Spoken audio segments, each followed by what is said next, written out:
This is a podcast on empirical and molecular formulas. I did make it quite a while ago, and I'm just doing a voiceover so you can hear what I was actually saying back in 2010. That was 6 years ago. Holy moly. So I'm getting this stuff from the probably intro to mole worksheets. This must be worksheet number 4, and this must be problem number 4. And I'm going to give you a formula CH2O, so 1 carbon, 2 hydrogens, and 1 oxygen. And I believe the question says that the molecular formula molar mass is from 89 to 91 grams. So you can choose 89, 90, or 91. It isn't going to make a difference when we do the math. And so this is the empirical formula there. And what we're trying to find is the molecular formula, which will be a multiple of CH2O. It'll be twice as large, 3 times as large, 4 times as large. And what we're going to do is put the number that was given to us in the problem, 89 to 91. I would probably just choose 90 because it's right in the middle. And that number there is the molecular formula molar mass. So it is the mass of the molecular formula, the numbers of C's, H's, and O's added up. And we're going to divide it by the empirical formula. Here's the empirical formula, molar mass. And what that means is we will add up 1 carbon, which is 12. And we will add up 2 hydrogens, which is 1. This is about one of the only places where you can just round numbers and not be exact about it. So we have 2 hydrogens, and they each weigh 1, and 1 oxygen, which is plus 16. So it is going to be 90 divided by this number. So again, that's the carbon, that's the hydrogen, that's the oxygen. And this number is always given in the problem. And that's the one that goes on top. So the bigger number's on top, the smaller number's on the bottom.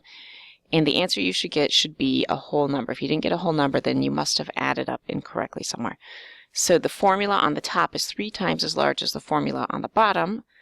So that really means we just go and multiply this by 3. So it'll be C3H6O3.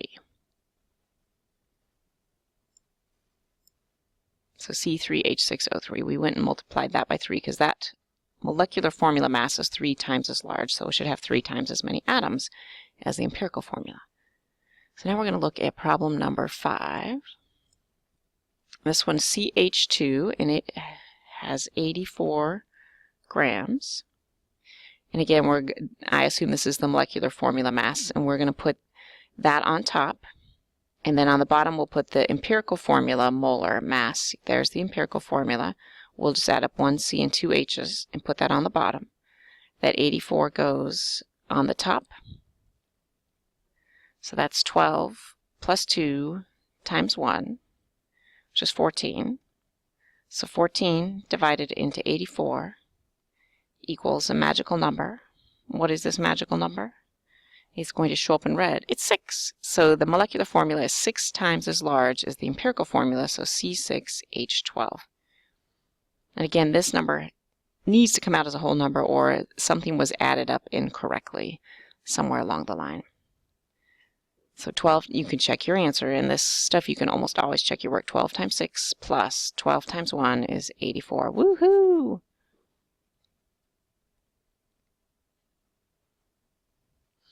This looks like problem number 6 from that same worksheet. And I think we're going to solve for an empirical formula. So the first thing we do when we try to find the empirical formula is we go from grams to moles. If you're given percentages, you just call them grams because they're proportional, and you change to moles. So we have 48.87 grams of carbon. We divide by the molar mass of carbon from the periodic table, and we get a number. And this is where we do like to carry out a lot of digits. More digits means we'll be more accurate and closer. So then we have 3.598 grams of hydrogen, which was given in the problem. We divide by the molar mass, and we get a number. Now, if you start seeing a pattern, that's probably a good thing. It means you're probably on the right track. There are patterns to this. The next one is 28.55 grams of oxygen. We again divide by the molar mass of oxygen from the periodic table, and we get 1.784 moles of oxygen. And there's one more element, magic element, nitrogen. So 25 grams of nitrogen divided by the molar mass of nitrogen. Again, these numbers here were all given in the problem. 1.784 moles of nitrogen. Again, I see a pattern here. The next step is we look at these digits here and we find the smallest one, as we did in that bean lab, and divide by the smallest one. These two numbers are the same and they're the smallest. So we'll divide all of these answers by that, which means one of our answers is guaranteed to be a 1. And so that one's 1, that one's 1. This one is 2, and that one's 2. And if they don't come out to whole numbers, there's another trick for that. You can't round up or round down if your numbers are way off. So the formula for this is C2H2O, so 1O and 1N. That's what these numbers at the end told us, how many of each element we have. And it looks like this question's asking what is the molecular formula if the mass of the molecular formula is 168. I'm not sure if this can fit on the screen or not.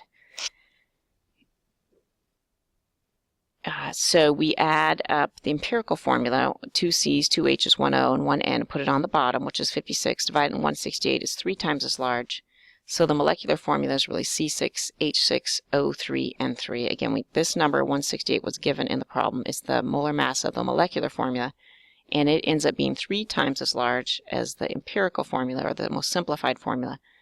And so the final molecular formula is C6, H6, O3, N3.